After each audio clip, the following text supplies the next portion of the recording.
Hi guys, I'm here at the O2 Institute in Birmingham with Mr. Kristian Bush. How are you, Kristian? I'm well. How are you? I'm good, thanks. Good to see you again. It's good to see you. Did you have fun at the weekend? Oh my gosh. Are you kidding? I'm still having fun.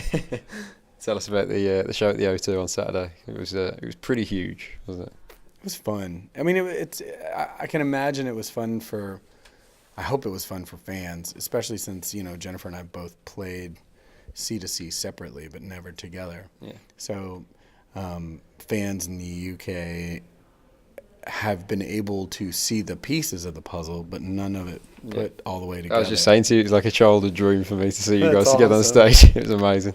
But then you went up to Glasgow, didn't you, after the C2C appearance? So they're a lively bunch up there, aren't they? They are a lively bunch. They're very loud. Yes. I can't figure out what they're saying, but they're loud. Neither can we. But you met up with some of my buddies up there as well, Gary Quinn and yeah. Jen Bostic, I think, was up Yeah. there. So Very must have much. been good to see those guys. You It know Gary was. fairly well, don't you? Yeah. I love that the community of, especially as writers, Yeah. is integrated into the community of fandom. Yeah. Because it's important. I mean, I say it all the time, if you're not a fan, you shouldn't be playing music. Yeah. And now you're on the road with Lindsay Ell and Levi Humman. I know particularly Lindsay you're very, very good friends with, aren't you? So tell us about the link with her and what you've been doing for her. Sure. Lindsay and her record label approached me maybe a little over a year ago and asked me if I would consider producing her record. And it was a really interesting conversation because I had just come in to talk about recording my second solo album. And I was like, we were going to talk about that? And they were like, yes, and we'd like you to consider producing this girl. And I was like, well, let me talk to her first. I don't say yes to things unless I've met someone. And we sat down and we had a great conversation and we were just simpatico very quickly. And her attitude is very connected to mine, which is both the outlook on life, but also this work ethic where you really have to work hard to make music.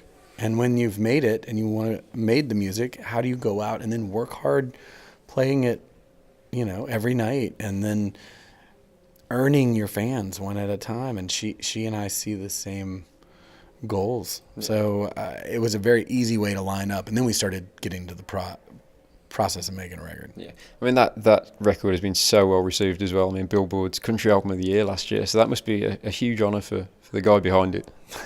It's very flattering. It's also really validating. Yeah. Because I've been producing records for a long time. I was the artist, so it's kind of easy to maybe not know what I did.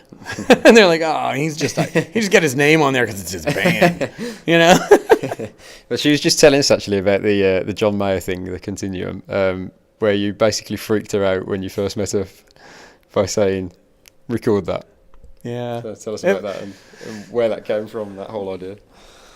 Well, I was concerned about the energy of a first record. So weirdly, I've made 3 first records in my own career because I've had different bands. But each one has this same temperature, which is you are a complete stranger to whomever's listening. They don't know you. You don't have any fans yet. They don't know anything about you. All they know are the way these songs sound and what they're saying. And maybe if there's a picture of you on the cover, they know that. And if there are still CDs around where there are liner notes, maybe they know, or whatever Wikipedia tells you.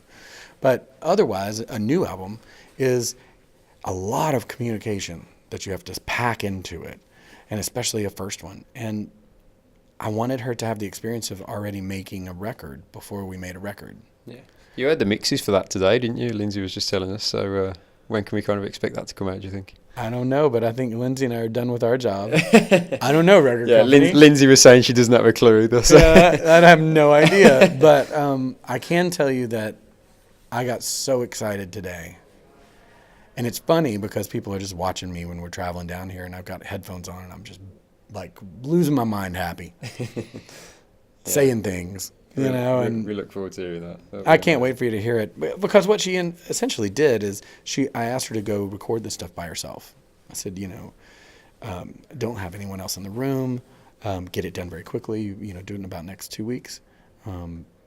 leave, learn the music, change any lyric you want, change any chord progression you want, anything. But you have to go all the way through the process. And then I want you to send me the tracks and I'll mix it. And so she sent it to myself and Tom Tapley, our engineer, and we sat down there and we created the version of her that we hear, which is different than maybe she hears herself. Yeah. So if you've ever heard yourself on your voicemail or something, a lot of people are very uncomfortable hearing their own voice, or a lot of times they don't like the pictures that are taken of them. They're like, oh man, that's a bad picture of me, right? And what would it be like if there was a person in your life whose job it was to constantly move around that picture or move around how you sound when you speak and give it back to you in such a way that you feel great about yourself, right? That's what my job is to, because I can already hear the better her all the time, because we're all insecure as artists. Yeah. So we'll do just enough, but we won't let it go. And when you're by yourself and you're making music, sometimes you'll let it go. And especially when you're like, that John record's pretty hard. Yeah. It's not an easy record to do. And she did it, and we sent it back to her, and she's like, oh my gosh, that's me? I was like, that's only you. Yeah. There's nobody else there. It's just you. You can talk yourself out of everything except for the fact that that's true. So you're a producer / confidence booster. That's kind of the job. I think that's part of your job is you want a band to leave the studio better than they went in. And the reason that happens is they have to listen to the song over and over and over again. And what's coming back out of those speakers, they learn. That's very cool. Well, for you personally, how much have you enjoyed being out on the road, like on your own, away from the Sugarland stuff? Because the couple of times I've spoken to you before, I feel like you've loved the creative freedom of just doing what you want to do. Yeah, well, I love music. So touring and being on the road as a solo act is fun for a lot of reasons, because a lot of times Sugarland fans come out and some of them are just curious. They're like, I have no idea what this is going to be like. And some of them already know, like maybe they've got Southern Gravity or something.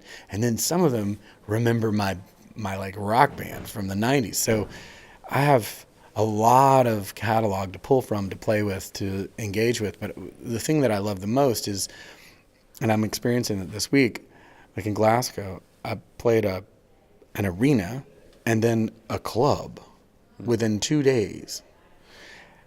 And you got to get your feet and your ears and your hands around instruments and music and fans in such a way that you understand it's absolutely the same. There is no difference at all.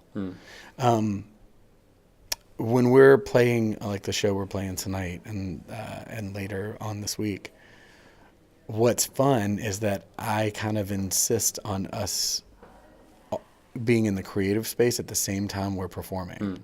So, and it's just because I'm kind of willing to make a fool of myself. Yeah. And if we land on our feet, we're like a gymnast, we killed it. And if we don't, we're just like, oh, maybe that was jazz or something, Have you come up with a name for that supergroup yet that you were trying to find? Oh gosh, no.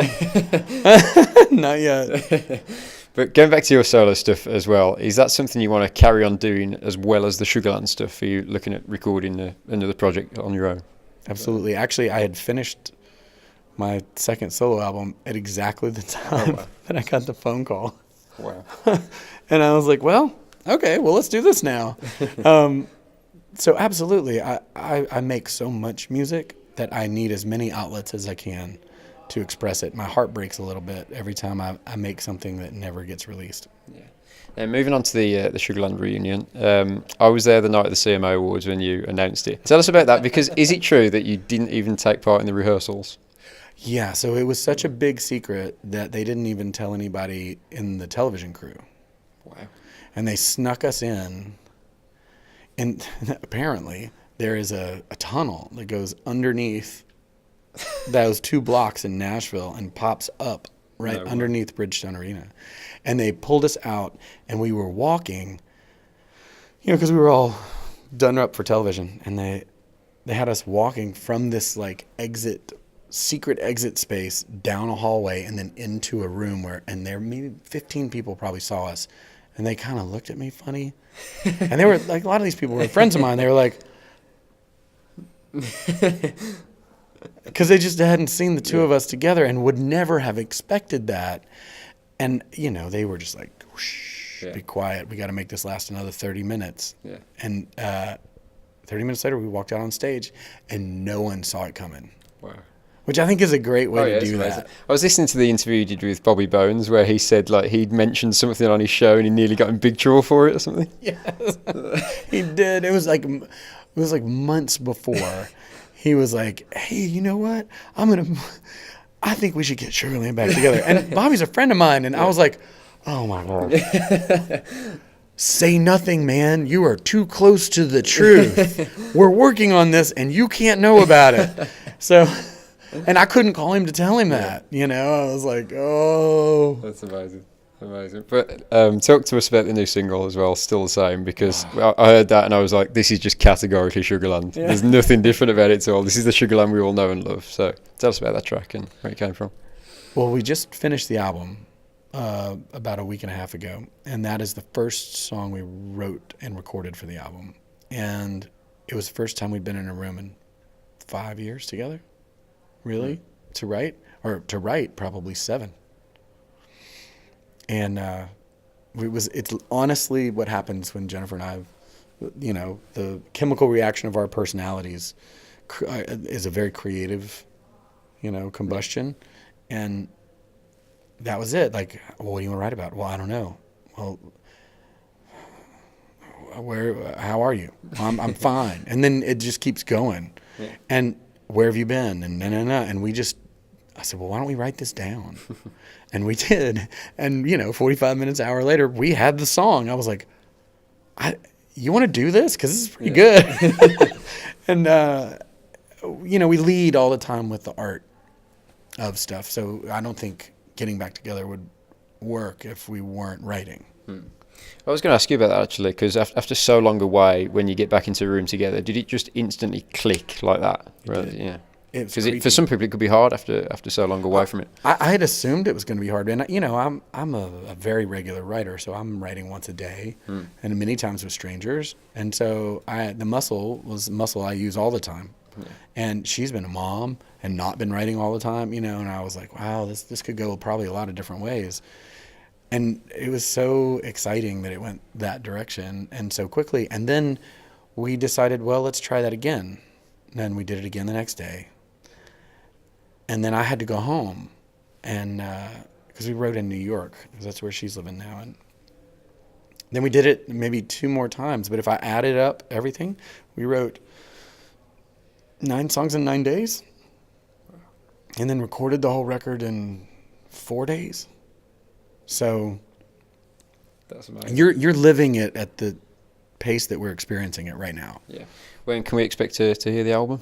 Do you know yet? I have still waiting for the record label. Come on. I don't know.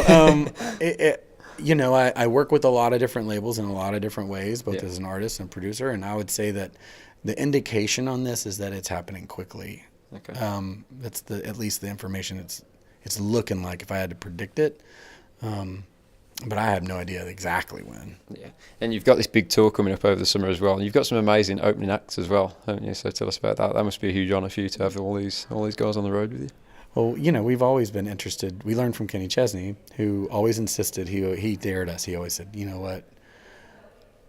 Go ahead, blow me off the stage, because my fans will get the best ticket ever, because they're already fans of me, and you guys are awesome performers, and have whatever lights you want in mind. You can have whatever screens you want. Like, he was always the consummate, beautiful, supportive, human being. He was like, I want you to win, and I know you're good, and I want you to make me a little nervous. Yeah. And I thought, well, that was great advice. When we pick openers, that's why Little Big Town opened for us for years. Yeah. Look at them now, how they raised the roof off the place at the weekend. Holy smokes, man, they're so good. But Claire Bowen and Brandy Clark are doing the first half of the year, and then Lindsay Ell and Frankie Ballard are doing the second half of the year. It's going to be awesome. Are you going to come and see us again as a duo as well pretty soon? I hope so. We'd love to see you again. I hope so. Awesome. Yeah, we love it over here. Yeah. Well, I was going to ask you as well. I mean, it's great doing your solo stuff in the clubs, but there must be no feeling quite like stepping out on stage at the O2 Arena and doing the big show. Well, I mean, they're two different things. You know, if you've ever driven a small fast car and a large slow car, you know, they take different muscles and different energies. Yeah. And but what's fun is to hear. For me, the joy is hearing a song work in both places. That's cool. Yeah. There's magic in there if it does both things. Well, Kristian, best of luck with the album release. We're looking forward to hearing it, and thank you for giving us a few minutes of your time. Appreciate Absolutely. it as always. Congratulations on cheers, Kristian. now you're like super Yeah, fancy. no, we were just saying Kristian was the first interview I ever did on this site, and I was shaking like a leaf How when I are went you in doing there. this time? Not too bad. Not too bad. All right. I think You I'm seem pretty calm. chill. I'm pretty calm. Yeah, I'm getting there. You got this. I'm getting there. But yeah, You're Kristian. gonna have your own like talk show soon. That's the dream. That's Okay. the dream. Cheers, Kristian. Appreciate Thank your you, time as always, mate. Cheers.